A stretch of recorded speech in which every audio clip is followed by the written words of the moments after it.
porque en los maravillosos escritos de Deleuze sobre el cine, la imagen-tiempo y la imagen-movimiento, comparando, por ejemplo, las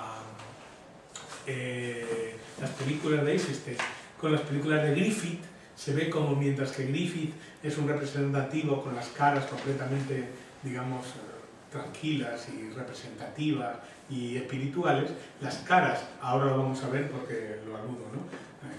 Una parte de Potemkin, de la persona de Potemkin. En Eisenstein, en cambio, con esos primerísimos planos que cogen trozos del rostro. Hay una también en Eisenstein, en el arte, vamos, en el cine ruso, especialmente en el Eisenstein, es una idea de ruptura del rostro y búsqueda de elementos, digamos, por debajo del rostro, es decir, ojos, narices, boca, y veremos la importancia de la boca en el grito, es decir, en lugar de la cara espiritual es, digamos, poner el acento en los ojos, o en la boca o en la nariz, es decir, en fragmentos, ¿no? Con esto rompe el rostro. Ya digo, él lo analiza en el cine, fundamentalmente en Eisenstein, oponiéndolo a Griffith, y lo analiza también en Bentham, la destrucción de la cabeza, y bueno, ahora y lo mismo en el cuerpo. El organismo, como estructuración de órganos, se convierte en un cuerpo sin órganos, en un cuerpo como un amasijo, en un cuerpo como un trozo de carne, sí. No, lo que te quería decir es que entonces lo que pretende es que al dar más importancia a la cabeza que al rostro, realmente entonces es como unificarnos a todos de alguna manera. Es un proceso contra la individualización y contra la personalización. Es que uno de los objetivos fundamentales de la filosofía de Deleuze es justamente ese: crear nuevos modelos de subjetividad que rompan con el trozo, o sea, con la forma dominante de la subjetividad que ha sido la subjetividad primero cristiano y luego capitalista. Entonces, claro, justamente el objetivo político, filosófico y artístico de Deleuze, y por eso los ejemplos que él toma van en esa línea, son justamente elementos que vayan contra la idea clásica de persona, de individuo y de rostro de la tradición occidental y especialmente de la tradición occidental capitalista. Ese es el objetivo justo. Pero sí, independientemente de las connotaciones políticas, es que yo creo que si a todos aquí nos quitasen el rostro, todos sabríamos que somos seres humanos, que lo que nos diferencia uno de otro realmente es nuestro rostro. Claro. Entonces lo que no entiendo es por qué quitarnos esa individualidad, ese poder propio. Es decir, si alguien, no sé si la tele, por ejemplo, alguien no quiere que le vean, que le reconozcan, lo que hacen es que nos haga su rostro, o que le modifiquen el rostro, que le tapen el rostro. Porque el cuerpo es como que todos tenemos el mismo. Que decir. Ya, sí. Bueno, es que esto va dentro de una línea, digamos, vamos a ver. Deleuze es un pensador postestructuralista. Y el estructuralismo, que es un movimiento filosófico y de ciencias sociales que empieza por los años 50 en clave antifenomenológica y antiexistencialista, es una crítica a los modos justamente de subjetivación dominantes en la historia occidental. O sea, es una especie de partir de la base de que en realidad, digamos, nosotros, eso lo analiza Althusser muy bien, ¿no?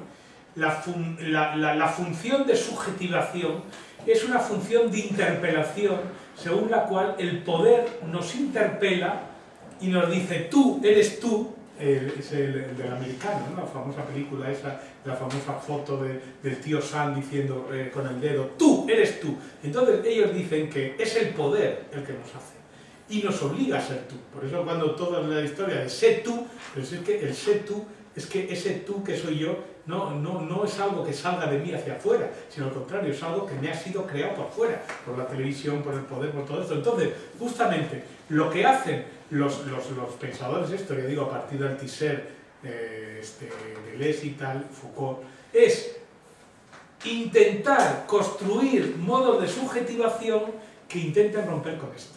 Es decir, y por eso es la idea de unas formas de subjetivación como más materiales, más ligadas al cuerpo, más ligados a los elementos páticos, más ligados, sí, a lo más impersonal, a lo más energético, ¿no?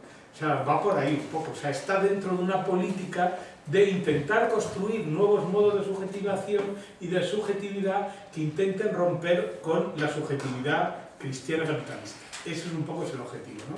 Y Deleuze, que está en esa línea, pues claro, lo que retoma, lo retoma en esa línea, lo retoma en el cine, lo retoma en la política, lo retoma en la literatura. Por ejemplo, la literatura norteamericana, él dice la literatura angloamericana es una literatura de afectos, es una literatura como de emociones, de sensaciones. No es como la literatura europea continental, especialmente francesa, una literatura subjetiva, de sujetos, enormemente, digamos, como reconstruidos, interiorizados, ¿no? Ellos buscan una literatura como más exterior, ¿no? Con menos especie de interiorización, ¿no? Ese es el objetivo siempre. El objetivo es exteriorizar, criticar la idea de subjetividad esta tradicional, católica, cristiana, capitalista, están en esa línea. Y por una y otra vez salen. O sea, una y otra vez van llegando en el nivel político, en el nivel artístico, en el nivel filosófico, en el nivel literario. Siempre, el objetivo siempre es un poco, ¿no? Entonces las cosas hay que interpretarlas en ese sentido, ¿no? De la crítica al sujeto, que ha sido el elemento fundamental de la filosofía estructuralista y postestructuralista, ¿no? Es un poco esa idea. Bueno, que ya lo han aludido. Yo creo que la pregunta de él es muy interesante, porque es verdad lo que dices del individualismo en el capitalismo, pero se podría decir lo contrario. Se podría decir también que el capitalismo precisamente lo que hace es eliminar la subjetividad, entendiendo por subjetividad el modo más propio y más singular de gozar cada sujeto particular y proponer frente a eso modos de goce estandarizados. Pero eso era antes. Vía la sociedad del consumo, vía tal, donde realmente lo que queda de la subjetividad particular de cada uno está muy anulado por el discurso capitalista. Yo creo que lo que él te pregunta, bueno, introduce un elemento de debate interesante. No, pero cuidado, es que ese es el capitalismo de consumo de los años 60, pero fordista, pero ahora estamos en el posfordismo. Es que ahora no es eso. Antes te hacían, y eso se veía el fracaso en los países del este, ¿no? Una camisa. Había una camisa y un pantalón y ya está. Ahora no. Ahora cada camisa de estas tiene 7 posibilidades. Tienes como 5 cortes de manga, 7 tal, con lo cual lo que se llama la personalización, pero eso es verdad, es un elemento absolutamente fundamental. Pero eso no es lo más singular, que uno lleve un pantalón vaquero de marca Levi's o de marca no sé qué, son variaciones pero si se lo ha hecho a sí del mismo mismo estándar. Quiero decir que me parece que se proponen modos de gozar precisamente muy estandarizados. El coche, la vacación, el ocio, todo está programado, estandarizado, que sí, que puedes elegir en vez de entre 2 marcas como antes, entre 20, pero no varía el esquema, y en ese sentido yo creo que la pregunta de él es muy interesante. No, pero yo creo que hay un cambio, ¿eh? Eso era en el fordismo, en el posfordismo se produce, y además justamente el problema es el contrario, es que justamente lo que quieren ahora es que es todo lo contrario, es que tú te fabricas tu propio, tú eliges tu coche, tú eliges tu niño, si es que ahora ya fabricas tu hijo casi, con los genes lo vamos a poder fabricar. Entonces yo creo que es lo contrario, hay un proceso de creación falsa de tu individualidad. O sea, es verdad que hubo un momento en la producción de los años 60, la producción masiva, es así, pero actualmente no, actualmente hay una especie de construcción de la subjetividad a la carta, lo hemos visto en la sexualidad en 1000 sitios. El individualismo. Bueno, del individualismo. Pero claro, bajo una estandarización. Somos individuos, en cierto sentido es una sociedad individualista, poco solidaria, muy cada uno a lo suyo, pero compartiendo modos de vida muy estandarizados. ¿No? Yo creo que se juegan las dos cosas. Es decir, se juega un modelo, en un cierto nivel, un modelo de estandarización, pero en los otros modelos se busca una especie de creación, bueno, es lo que se llama la personalización, ¿no? De que seas tú mismo lo que se haga para ti. Es que el capitalismo es muy listo, es decir, quiero decir, y muy sofisticado. Entonces, son las dos cosas. Es decir, por un lado hay una producción masiva, pero esa producción masiva se hace a la medida. O sea, vamos a ver, Ford sacaba 5.000 vehículos del T, todos iguales. Ahora tú te compras un Toyota y tú vas al concesionario, diseñas tu Toyota y esa orden de mando sale disparado a la fábrica en Japón y empieza a funcionar tu Toyota particular para ti, es decir, hecho, por supuesto, sumando, claro, hombre, quiero decir, lo hacen obviamente, pero tu Toyota completamente personalizado empieza a construirse para ti. Es decir, que no son los 7.000 de Ford T que tú te daba lo mismo coger el primero que el último, ¿no? Aquí están completamente tuneados, completamente... No, pero lo estándar no es... lo que yo me refiero con modo de gozar estandarizado es, por ejemplo, que el modo de gozar del hombre contemporáneo es gozar de los objetos del mercado. Sea un Toyota 1000 o un Toyota 1500, pero el modo de gozar estandarizado del hombre contemporáneo en la época del capitalismo es gozar de los objetos del mercado. A eso me refiero yo con lo estandarizado. Pero es que el mercado es tan amplio que eso permite un goce casi autista. Claro, o sea, hombre, es verdad, obviamente. Hombre, uno de los causas por los cuales se hundió los países del este era precisamente la incapacidad de adaptarse a las necesidades de la gente. No ya unas necesidades sofisticadas como las actuales, sino simplemente la idea de poder comprar una camisa verde y otra azul. No, es que este año tocan verdes y todas verdes. Que el año que viene azules, y ya está. Es decir, que no... O sea, quiero decir que se juntan las dos cosas. Es decir, sí, claro, obviamente todos gozamos con las cosas del mercado, pero ese mercado es tan diversificado que al mismo tiempo es la única individualidad que tenemos, ¿no? Es lo que decía Rubén de Ventos en los años 70. Dice, cada vez que veo la televisión me doy cuenta que mis sueños es lo que hay ahí. Es decir, que lo que yo sueño por la noche es lo que he visto por la televisión. Es decir, que hasta tú podrías decir mi sueño es lo único, ¿no? Mi sueño, lo que decía Heráclito. Dice, despiertos somos todos iguales, cada uno sueña independientemente, pues ahora ni eso, pues ahora ya hasta tu sueño está programado. Entonces ahí está el juego, ¿no? Hombre, como siempre, esto es como los microscopios, depende de dónde ajustes la lente, ¿no? Si miras desde muy lejos, pues está todo igual, pero si te vas acercando, entonces las diferencias aparecen, ¿no? O sea, que es verdad las dos cosas. Solo se goza del mercado, pero un mercado es realmente complicado. Y luego, otra cosa, que es que nuestra subjetividad es una subjetividad construida desde fuera, ¿no? Entonces, cuando te dicen, sé tú, pues cuando eres tú, es cuando eres más bruto, porque al final tú, eres tú, es que quieres lo mismo que todo el mundo. Al final te gustan las mismas canciones, te gusta el mismo coche, te gusta la misma chica, te gusta todo lo mismo, con lo cual el ser tú es ser igual que los 70.000 túes. O sea que es un problema y justamente eso es lo que denuncia esta gente. Eso sí. El intento de construir una subjetividad que no salga, pero claro, que tiene que ser una subjetividad como irónica, es decir, consciente de que toda subjetividad va a ser en última instancia una cosa inventada, es decir, o sea, quiero decir que ahí hay una especie como de... Yo lo de la posmodernidad, yo decía, siempre esto lo cuenta en plan terrorista, que en el sentido en que somos todos posmodernos, que pasa lo mismo que con la virginidad, que una vez que se pierde no se puede volver, y entonces nosotros somos posmodernos, pero somos modernos, es decir, somos modernos conscientes de los problemas de la posmodernidad, entonces no podemos volver atrás, es decir, no hay una ingenuidad, ya no podemos volver a la ingenuidad antigua, ¿no? En ese sentido somos posmodernos.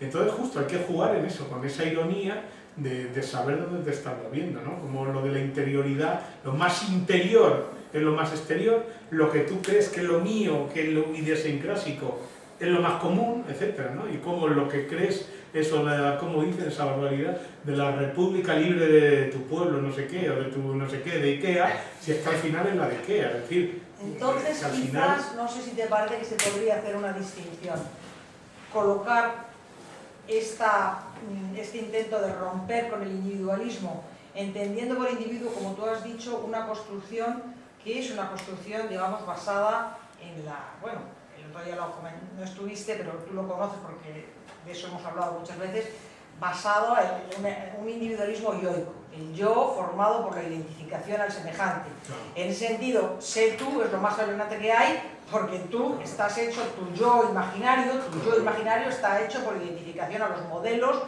estándar que se pueden proponer vía la televisión, vía los ideales de la publicidad, vía los ideales, en fin,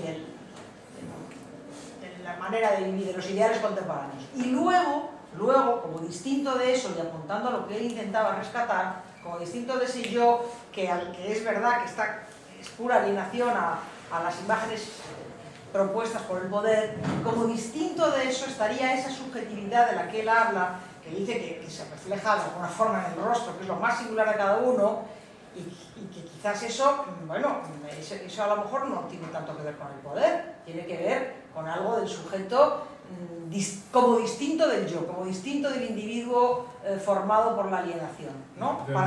Pero nuestro rostro está formado por el poder. Todo el mundo, cuando la gente se corta el pelo mirando un modelo. Sí, que hay hoy una toca largo, hay una parte del rostro que sí está formado por el poder, por la moda. Y si nos metemos ya en la... Sí, pero por ejemplo, ¿cómo es la mirada de uno?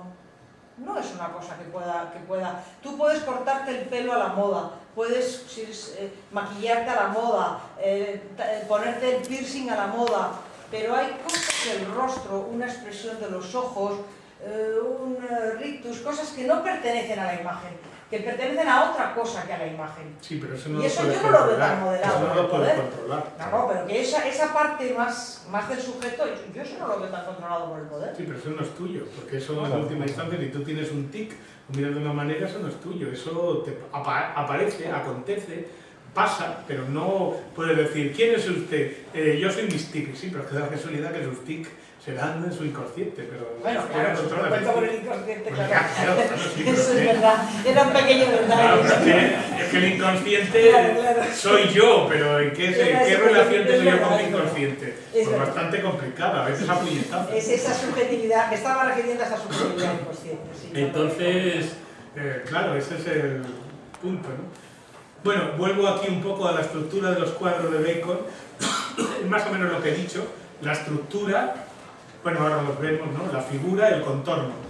Los tres convergen en el color. Y es interesante, Deleuze estudia los diferentes tipos de colores, ¿no? La estructura, es decir, el tinglado ese en el centro, ¿no? Masas monócromas y vivas. La figura, lo que decía yo, ¿no? El color, fuerza, tonos rotos, polícromos, muestran afinidad del cuerpo con la carne, ¿no? Esa especie como de carne así de lo que vemos en los mataderos, ¿no? Y el contorno, dice ahí el color tiene una función táctil óptica y se subordina a la línea cerrada, ¿no? Es más o menos, espera a ver que vea yo, para que veamos un ejemplo. Bueno, no, ahí entro ya en la carne. Bueno, la figura en Bacon suele ser un cuerpo, por eso es el análisis de los cuerpos. Una forma sensible referida a la sensación, esto ya lo he dicho, actúa directamente sobre el sistema nervioso sin pasar por el cerebro como una figura abstracta, es decir, es un elemento más pático, más emotivo que puramente intelectual. Es una forma referida a la sensación y una forma referida al objeto representado como la figuración. Lo importante de la sensación es un momento pático, no representativo sino emocional. La sensación se refiere al ritmo, como sístole, diástole, vital y cósmico. La sensación pinta las fuerzas, hace visible lo invisible. Y aquí está lo de la cuerpo, carne y espíritu, ¿no? Digo, el cuerpo es la figura, o más bien el material de la figura. El cuerpo es figura, no estructura. El cuerpo es carne, chair, viande. Bueno, ahí hay una oposición entre la carne y los huesos, ¿no? Si veis los cuerpos de Bacon, parece que no tienen huesos, son como trozos de carne, como masas, ¿no? Como goma, como algo, digamos, como una especie de plástico ahí. Es un poco asqueroso en ese sentido, no se le ve que esté estructurado. Los huesos están como diluidos, ¿no? Dice, el cuerpo es carne, chair, viande, más que huesos. La carne como chair ha aludido en Merleau-Ponty, el cuerpo vivo fenomenológico, el l'âme y no el corpo. Y lo que él añade aquí, que no me había yo dado cuenta en la lectura de este libro, que lo había leído ya 3 veces, pero no me he dado cuenta, es que la parte de la palabra chair, que digamos es la parte elegante, ¿no? La parte filosófica, la que dice Merleau-Ponty, nosotros en español no tenemos, o al menos como lo hice tan rápido, no me dio tiempo a pensar un equivalente, ¿no? La carne como viande, que es la carne comida, ¿no? Cuando decimos, ¿qué prefiere, carne o pescado? ¿No? Es decir, la carne como la viande es lo que hay en las carnicerías, ¿no? La carne esa cortada. Dice, lo define, estado del cuerpo en el que la carne, share y los huesos se confrontan localmente en lugar de componerse estructuralmente. Es decir, la carne es como el cuerpo sin hueso. Sería como lo que sujeta, lo que se cuelgan los huesos, pero como si le quitaran los huesos, entonces como si se cayera la carne, ¿no? Dice, Deleuze habla, hay una gran piedad de Bacon por la carne. Dice, no está muerta, sino que conserva todo el sufrimiento y la vulnerabilidad de la carne viva. He dicho antes lo de la zona de indiscernibilidad, ¿no? El devenir animal. Para Deleuze, lo que nos unifica con los animales es la capacidad de sufrir. Es esa capacidad de sufrimiento. Dice, la carne es la zona común del hombre y del animal, su zona de indiscernibilidad. La carne es el hecho por el que el pintor se identifica a los objetos de su horror, de su compasión. Él dice, Bacon, somos carne, vianda. Y dice, en las carnicerías, dice, cada vez que entro en una carnicería me pregunto, ¿por qué no estoy yo allí colgado? Es decir, ¿por qué no ocupo yo el lugar de la res? Literalmente lo dice. Bueno, es que la base de Bacon es, como decía el otro día el compañero, la larga entrevista que hace con Sylvester, ¿no? Y entonces ahí le hablan, y ahí lo dice. Dice, cada vez que entro en una carnicería me pregunto, ¿por qué no estoy yo colgado en lugar del cordero o de la vaca, ¿no? ¿Por qué no ocupo yo el lugar? Porque se ve exactamente igual, ¿no? Y Bacon, ahora lo vamos a ver en la foto, relaciona la crucifixión con los mataderos y la carne, la vianda, ¿no? Este es un ejemplo, luego lo veremos, ¿no? del Papa Sisto de Velázquez, y si os fijáis, esta idea de la res es la segunda vez que la vemos. Antes la hemos visto en la pintura del 46, ¿no? En ese pájaro convertido en hombre con paraguas, y que estaba detrás esto, lo mismo, el cuarto de la vaca cortada, ¿no? Y esa foto, ahí está, ¿no? Eso supongo que serán corderos, ¿no?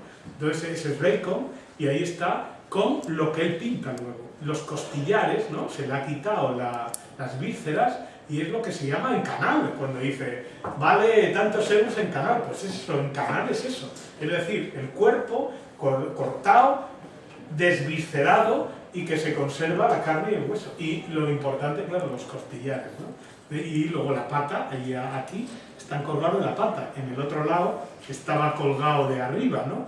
Pero, no, también está colgado de la pata. Es decir, que es el mismo elemento, ¿no? Las crucifixiones, pues ahí son diferentes crucifixiones que él ve lo mismo, ¿no? Todo esto son elementos de crucifixiones, ¿veis? Aquí, ahí arriba pasa lo mismo, otra vez los costillares, ¿no?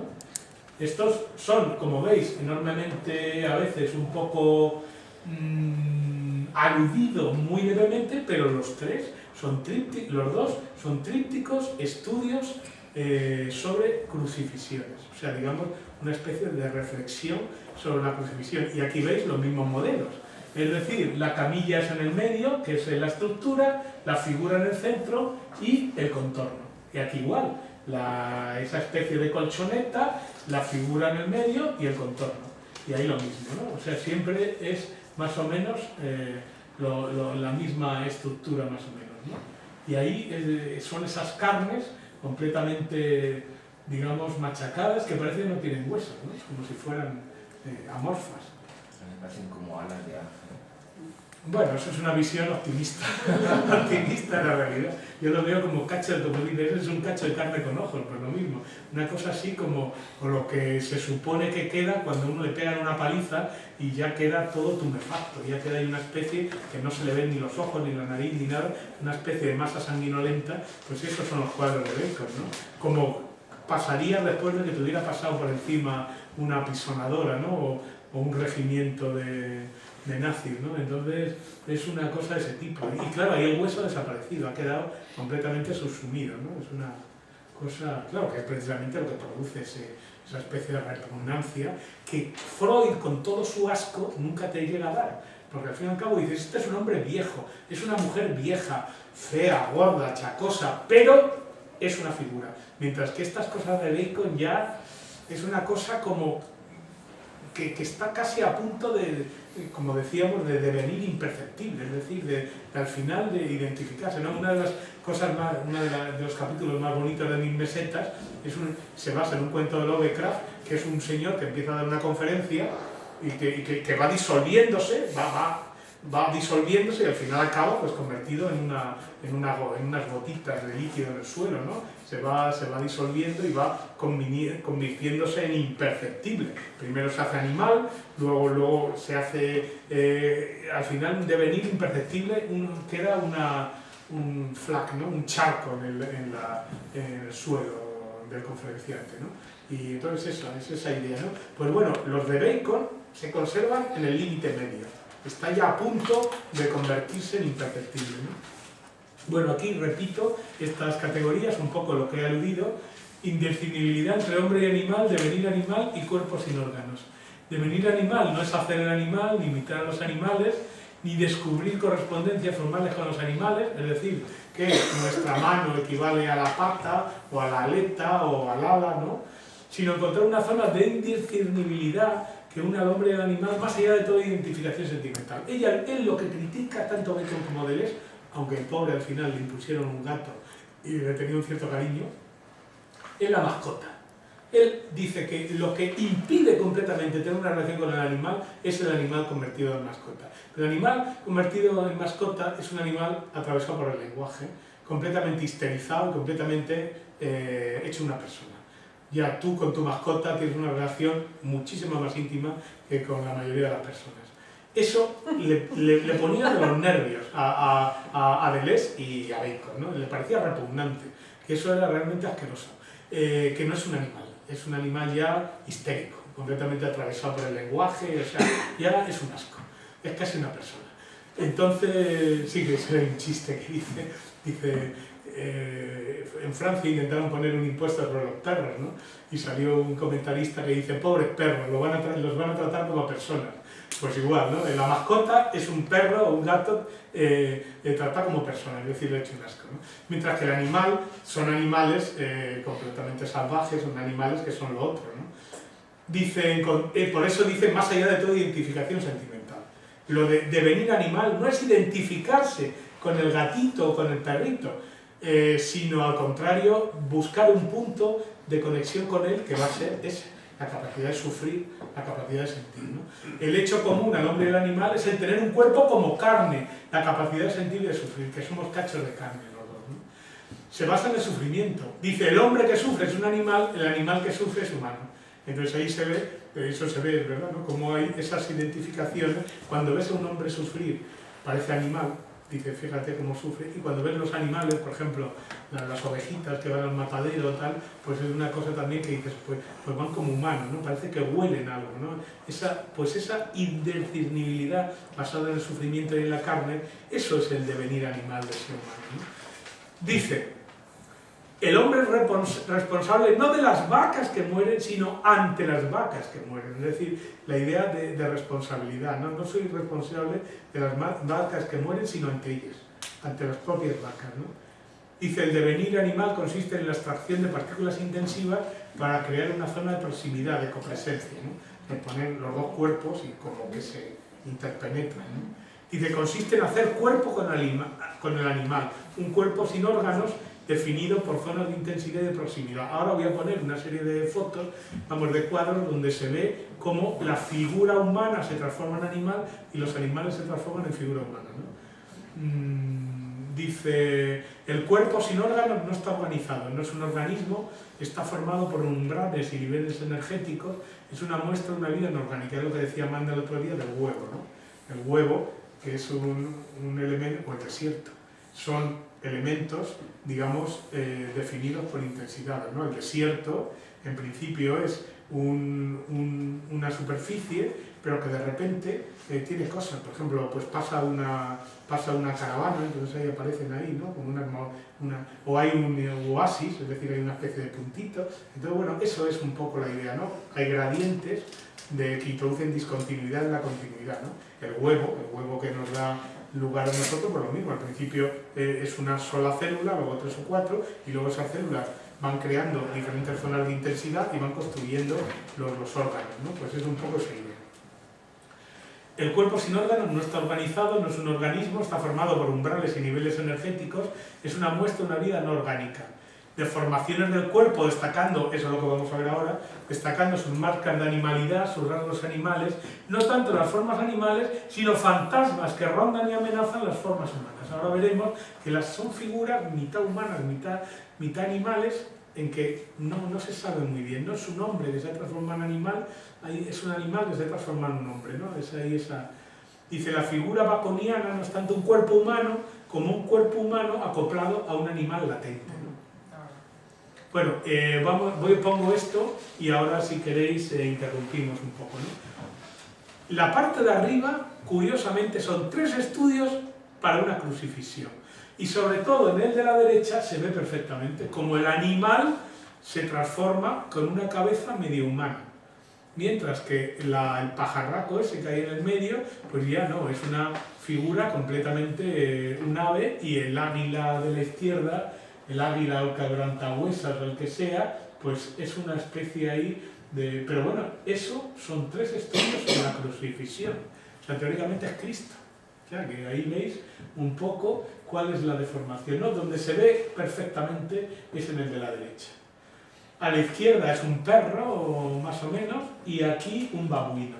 Es decir, son esas que sabes que es un babuino porque te lo ha dicho, ¿no? Aparte porque hace fotos y te las pone, pero no se ve, ¿no?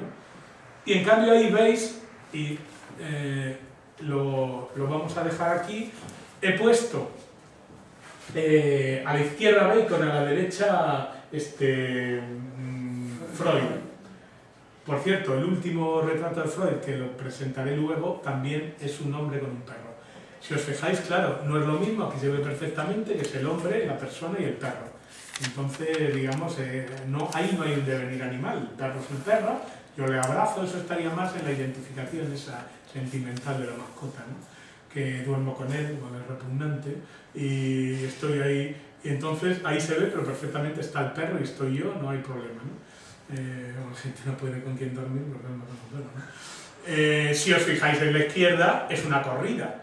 Claro, ahí veis, obviamente, cómo el torero y el toro están absolutamente identificados. Es un toro que se transforma en torero y un torero que se reproduce en toro, ¿no? Ahí hay una especie de simbiosis. A la izquierda sí hay devenir animal. Hay una zona de indiscernibilidad donde el toro se transforma en torero y el torero en toro. Una especie ahí como de baraúnda, lo que él dice, ¿no? Un elemento de catastrófico que permite que una figura pase a la otra, pero indiscernible. En el centro no sabemos dónde el toro, acaba el toro, empieza el torero, ¿no? Y encima de la mancha esa blanca, ahí hay una especie, y abajo es un perro, pero que se transforma en la sombra del tipo. O sea, su sombra es su perro, es esa mancha verde de la derecha, ¿no? Es, por un lado, la sombra del sujeto. Fijaros la diferencia, ¿no? Aquí es un perro, es un hombre con perro, pero comparar los perros, los hombres y la mujer con perros de Freud, ¿no? Que son completamente, digamos, no sé, como cariñosos, están abrazaditos, están contentos, ¿no? No inquieta, y en cambio, fíjate tú que tu perro se ha transformado en tu sombra, o tu sombra se transforma en tu perro. Es decir, hay una cosa infinitamente más inquietante. Ahí, ¿No te parece inquietante la de la derecha? no, ahí yo lo encuentro horrible, feísima, pero inquietante en absoluto. Ahí está clarísimamente, es un señor durmiendo con un perro al lado. Más viejo, repugnante, deformado, un poco así como retorcido, pero yo lo veo pasible, vamos, no me inquieta nada, mientras que ese sí me inquieta. Ese me pone de los nervios. Pues bueno, tan tranquilo, el perrito porque ahí. te hace pensar y el otro no. Te lo da como hecho, como masticado. Bueno, pues esa es la diferencia entre la figura y la figuración. Que la figuración te presenta las cosas y la figura te las distorsiona, ¿no? Para mí me es más inquietante Freud A mí también.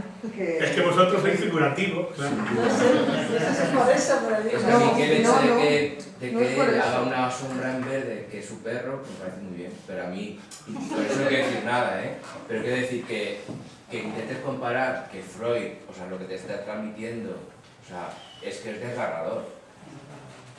Absolutamente. Un perrito tan tranquilo. ¿Cómo? Un perrito tan cómodo. Está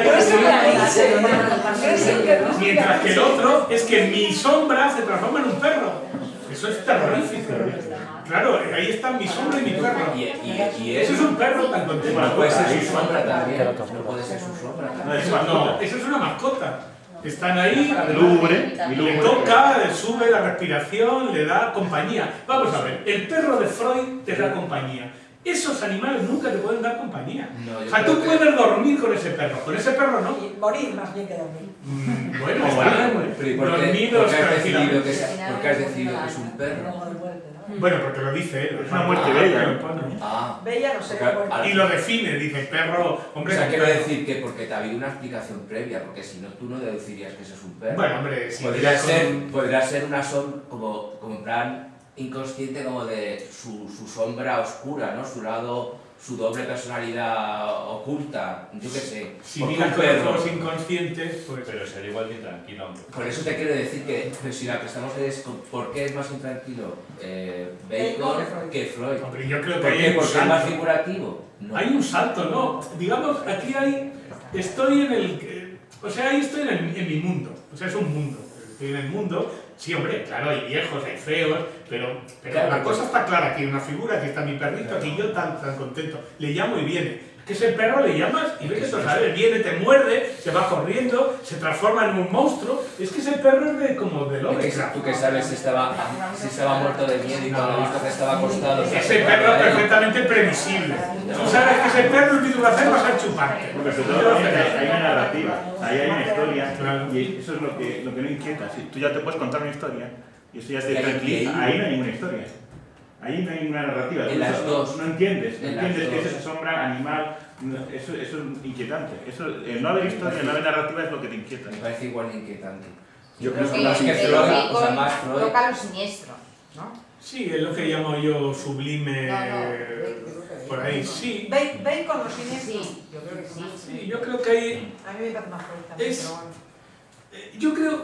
Bueno, volviendo a lo siniestro, esto es familiar. O sea, hombre, familiar en el sentido de que somos viejos, somos feos, no Hombre, todos eso más real de somos nosotros guapos. mismos y de más extraños. Pero no hay extrañeza ahí ninguno. Es un hombre viejo, feo, con un perro normal, pero ahí están Ya, los pero dos. creo que también tiene que ver. Mientras que el otro ve un toro con el cual me está entrando, yo le entro, y entonces hay un momento en que estoy, bueno, como veis, a mí las corridas me parecen un poco repugnantes, pero es verdad que se produce esa unión entre el animal y el bicho, bueno, que hay una especie de indefinibilidad, y en el perro también, es decir, no sé, yo veo ahí que es mucho más, como que hay cosas raras, es decir, ahí te sientes como mal, ¿no? Mientras que en lo Bueno, otro, mal te sientes en los dos sitios, ¿eh? pero a diferentes niveles. Pero yo, claro, ahí está donde te sientes peor. Hay Yo diferentes creo niveles. que la forma de pintar de Freud, lo inquietante, creo yo, es la forma en que pinta las venas, cada trocito de piel. Sí, la vejez, pero son venas. No, tiene La también pincelada técnicamente de Lucian Freud Claro. es más arriesgada que la de Bacon. ¿Sí? Muchísimo más. muchísimo ¿Ah, sí? más. Muchísimo. ¿Por qué? ¿Por qué dices eso? Es mucho más Porque tiene plana, más textura, tiene Más más... arreglado. mucho más. Hombre, es más representativa, más fotográfica. Bueno, otra cosa es lo que No, queda, no, no, pero no. técnicamente es más arriesgado que lo que hace Bacon. Lo que hace Yo- Bacon, no, lo que porque hace es que- No, lo que hace Freud. O sea, vamos a ver, Freud es El primer representativo. plano de Lucian Freud a veces es blanco la piel, o sea, te repugna absolutamente por la pincelada, la carga de blancos o sea, es tremendo, mientras que Bacon interiormente es más fuerte, pero es mucho más plano, y además son colores incluso más aceptables. Claro, es que por eso no Más se Establece mejor las distancias Bacon, aunque te lleva a preguntarte y te lleva como al extrañamiento, mientras que Freud te lleva a la identificación. Pues eso es lo que Claro, eso porque es es lo un que he amigo, dicho, pero- claro. De la carne, yo Claro. por ejemplo en esos cuadros, en el del perro de Freud y en el del perro de Bacon, yo veo más la carne en Freud que en Bacon, No. yo personalmente. No, porque esa carne no sufre, ahí la ves. Uy, No, hombre, ¿qué va? estará. No, hay... tomando el sol. No, tienes razón, según tu tesis, efectivamente, Bueno, es una transcripción de la realidad. Sí, Lo que pasa, y luego también él escoge a veces gente joven, lo que pasa es que... Pero la deforma, luego voy a sacar ahí a la Kate Moss, esa que estaba con los, ahí, como la dibuja él, y dan ganas de me correr. refiero a Freud, que No, también... no, en tiene Freud, una- que la Kate Moss Sí. es, entre otras Esa da cosas, muchísimo miedo también, Sí, pero- y es joven. Quizá la idea de pero da miedo, perdona, en la representación de Freud, en su foto no da miedo. Bueno, da miedo, pero no para salir corriendo, sino todo lo contrario. Bueno, como ya habéis visto la que he puesto ahí. Es decir, que quiero decir que, en cambio, los retratos de Freud de la Kate Moss son horribles, son para salir corriendo. Entonces, y yo la he visto en fotos, es decir, no solamente esa del tatuaje, sino fotos de personas de cuerpo Kate completo, Moss es la y modelo. es una chica guapísima. En cambio, el otro la pinta de forma... No, pero lo que me refiero es que, para que veáis lo del diagrama, es que eso, que tiene que ver con lo de la pincelada, es que hay introducciones de diagramas, es decir, de distorsiones de la forma mediante el frotamiento y mediante los rasguitos estos, que es lo que introduce, digamos, elementos abstractos dentro de la pintura, mientras que en Freud esos elementos no, es un elemento figurativo con sus venitas, tal, todo eso, pero vamos, que se mantiene. Pero bueno, quiero decir, no, que lo habéis entendido perfectamente, que veis la diferencia, claro. Lo que pasa es que eso ya es una cuestión también pática. Hay gente que que le gusta más o que simpatiza más con Bacon, y gente más que simpatiza más con Freud, ¿no? Pero que la diferencia yo creo que la habéis visto perfectamente, vamos, que se ve bien, ¿no? Pues si queréis podemos parar aquí un ratillo y luego volvemos por más. Arriba derecha. Es un perro, pero hay una mano. No, de todas formas son unos cuadros característicos todos, claro. Es algo también.